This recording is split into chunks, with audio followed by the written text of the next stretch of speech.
ये एक प्रॉब्लम है जो हम कई बार एग्ज़ाम में देख चुके हैं कि एग्ज़ामिनेशन में पूछा जाता है कि हमने एक रिंग लिया है। लेट ये क्या लिखा जा रहा है, अ चार्ज, जिस एक चार्ज है जिसकी वैल्यू क्या है -q और मास उसका क्या लिया गया है m, और उसको किसी p पॉइंट पे प्लेस कर दिया गया जो कि एक रिंग से उसके एक्सिस पे सम सेपरेशन पे है। और अगर उस रिंग के ऊपर जो चार्ज है वो +q का है और रिंग का रेडियस r है, तो जब भी वो चार्ज मोशन करेगा तो उस मोशन के दौरान उस चार्ज पार्टिकल का टाइम पीरियड क्या होगा। तो क्या निकालना है, find the time period of oscillation of -q as shown in figure. तो ये मैं फिगर बना रहा हूँ। तो ये हमने एक रिंग बना लिया और इस रिंग के कारण हम कह सकते हैं कि this is a ring of radius r, और इसके एक्सिस पे हम लोगों ने एक पॉइंट P कंसीडर कर रखा है जो कि कितने सेपरेशन पे था हम लोगों के प्रॉब्लम में। अगर हम कहें तो पीछे की लेक्चर्स में हमने इस पॉइंट को P पॉइंट को Z एक्सिस पे कंसीडर किया था और इस सेपरेशन को और सेंटर से Z सेपरेशन पे मैंने रख रखा था। तो अगर यहाँ पे हम और इस रिंग के ऊपर +q का चार्ज दे दिया जाए तो इस रिंग के +q के चार्ज के कारण हम देखेंगे क्या कि जैसे ही हम -q का चार्ज यहाँ रखते हैं वो -q के चार्ज को रिंग अपनी तरफ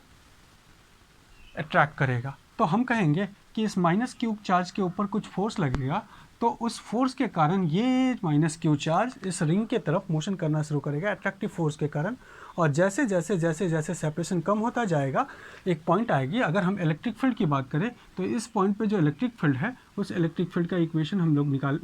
कैलकुलेट कर चुके हैं। और इलेक्ट्रिक फील्ड रिंग के कारण जो कैलकुलेट करके आया था उसके सेंटर पे सेंटर से जेड सेपरेशन पे along axis along the centre, तो वो क्या मिला था, वो हम लोगों ने कैलकुलेट किया था charge of the ring, electrostatic constant, charge of the ring, separation upon separation के स्क्वायर और रेडियस ऑफ अ रिंग के स्क्वायर का 3/2। यही हम लोगों ने इलेक्ट्रिक फील्ड निकाला था। तो अब देखा जाए तो अब इस जगह पे अगर इलेक्ट्रिक फील्ड है और इस जगह पे हम एक चार्ज रख दें तो उस चार्ज के ऊपर फोर्स लगना शुरू हो जाएगा, क्योंकि इस चार्ज का नेचर कैसा लिया है -q और इस रिंग के ऊपर चार्ज कैसा है +q, तो ये इसके तरफ अट्रैक्ट होगा। तो हम देखेंगे क्या कि ये चार्ज पार्टिकल ऐसा मोशन करता हुआ आना शुरू करेगा और ऐसे आते हुए ये रिंग से होता हुआ दूसरी तरफ चला जाएगा। अब जैसे इस रिंग के सेंटर पे आएगा तो हम कहेंगे ये P पॉइंट, ये -q चार्ज जब सेंटर पे आ जाएगा तो Z की वैल्यू कितनी हो जाएगी। अगर हम फोर्स की अभी बात करें तो फोर्स इज इक्वल्स टू क्या होता है बच्चों, force is equals to electric field into charge. तो चार्ज की वैल्यू क्या है -q और इलेक्ट्रिक फील्ड की वैल्यू क्या लिया है E, और इस E की वैल्यू क्या है तो हम कहेंगे -q और E की वैल्यू, तो सिंपली इसको लिखा जा सकता है KQ के पहला रिंग का चार्ज, यहाँ का charge Z upon R square plus Z square plus R square whole 3/2। ये हमने फोर्स कह लिया। अब देखो अगर हम बात करें तो जैसे जैसे ये पार्टिकल नीचे आता जाएगा, ये चार्ज पार्टिकल नीचे जाता जाएगा और जैसे ही वो सेंटर ऑफ द रिंग पहुंचेगा Z की वैल्यू हमारी 0 हो जाएगी। तो at centre of the ring force will be 0। तो जैसे नीचे आ रहा है Z की वैल्यू कम होती जा रही है, फोर्स की वैल्यू कम होती जा रही है, ऐसे ऐसे घूमते घूमते ये यहाँ पे पहुंचा और यहाँ पे सेंटर पे रिंग के क्या हो गया, फोर्स 0। अब उसके बाद क्योंकि फोर्स 0 है और ऐसे कंडीशन पे नेट फोर्स 0 होने के कारण बॉडी मोशन में था, चार्ज पार्टिकल कैसा था, मोशन में था, तो वो रिंग के आगे जाएगा और जैसे रिंग के आगे जाएगा फिर से उसके ऊपर फोर्स लगेगा। तो हम देखेंगे चार्ज पार्टिकल इनके बीच में ऐसे ऑसिलेट करना शुरू कर देगा। अब अगर ये ऑसिलेट करना शुरू कर दिया तो ये कैसा मोशन परफॉर्म कर रहा है, सिंपल हार्मोनिक मोशन परफॉर्म कर रहा है। किसके along, centre of the ring, ring के सेंटर के अलोंग SHM परफॉर्म कर रहा है। तो हम कहेंगे on such case if the above case happen the ring perform charge particle perform -q perform कैसा मोशन परफॉर्म कर रहा है, SHM किसके along, about centre of ring, ring के सेंटर के अलोंग SHM परफॉर्म कर रहा है। अब अगर ये Z की वैल्यू बहुत करीब होती है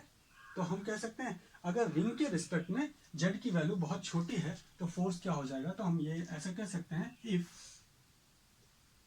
Z is very very smaller than ring. Z को क्या लिया है हमने, रिंग से बहुत छोटा लिया है, तो ऐसे कंडीशन पे जेड स्क्वायर नेग्लेक्ट हो जाएगा, तो हमें जो फोर्स की वैल्यू मिलेगी वो क्या मिलेगी, F इज इक्वल्स टू, ये माइनस साइन अट्रैक्टिव फोर्स को रिप्रेजेंट कर रहा था, इसलिए हम उस माइनस साइन को हटा देते हैं, सिर्फ और सिर्फ मैग्नीट्यूड कैलकुलेट करते हैं। तो फोर्स की मैग्नीट्यूड क्या आई, के Q Z upon, Z square को नेग्लेक्ट करना है तो हमारे पास यहाँ क्या निकल के आया, आर क्यू, ये फोर्स लग रहा है। ठीक है, अब इस फोर्स के कारण ये चार्ज पार्टिकल मोशन कर रहा है, तो हम कहेंगे ये फोर्स किसके बराबर हो जाएगा, मोशनल फोर्स के बराबर। तो हम कहेंगे since F is equals to के क्यू जेड अपॉन आर का क्यूब, और this F is equals to क्या होगा, mass into acceleration which is equals to के क्यू जेड अपॉन आर का क्यूब।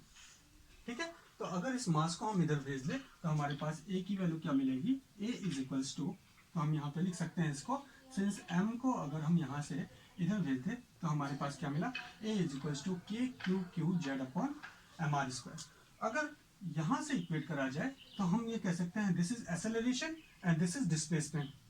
और acceleration is equals to omega square into displacement. ठीक है, और अगर इसके साइन को लेके चले हम तो यहाँ से माइनस साइन, तो यहाँ पे भी माइनस साइन आएगा, तो यहाँ पे भी माइनस साइन आएगा, और इस इक्वेशन को अगर इक्वेट करें तो हम ये कह सकते हैं कि हमें मालूम है कि since acceleration is equals to minus omega square displacement, और डिस्प्लेसमेंट को एक्स से लिखते हैं। ये हमने एसएचएम में पढ़ रखा है कि एक्सेलरेशन और डिस्प्लेसमेंट एक दूसरे के डायरेक्ट रिलेशन में होता है, बट अपोजिट इन डायरेक्शन होता है, और यहाँ पे हमें ओमेगा स्क्वायर मिल गया। तो अगर कंपेयर करें इक्वेशन से तो ओमेगा स्क्वायर किसके जगह पे है, K Q upon M R square. तो हम कहेंगे here omega square is equals to K capital Q upon M R of square, और ओमेगा टाइम पीरियड से कैसा रिलेशन होता है, तो T is equals to omega is equals to 2 pi by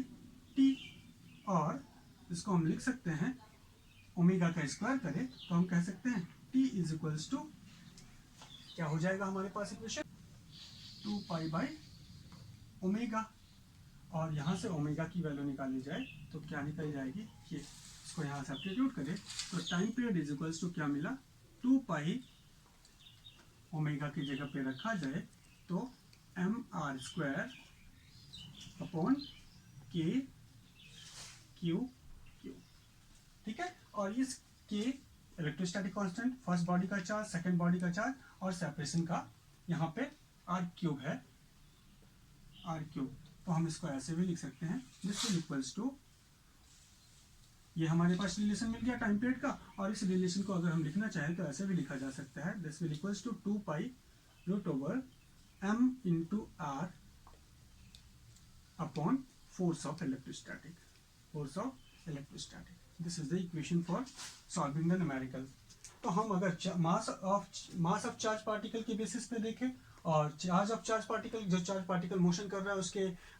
charges अगर गिवन हो, पार्टिकल्स जो motion कर रहा है उसके चार्जेस अगर गिवन हो तो ये फॉर्मूला लगाएंगे, और अगर फोर्स गिवन हो कि कितना फोर्स उसके ऊपर लग रहा है तो सिंपली ये फॉर्मूला लगाएंगे। तो इस फॉर्मूले से हमने पता लिया कि रिंग के थ्रू जो चार्ज पार्टिकल मोशन करेगा उसका मोशन सिंपल हार्मोनिक होगा, उसके टाइम पीरियड कैसे होंगे, this will equals to 2 pi root over M R cube upon K Q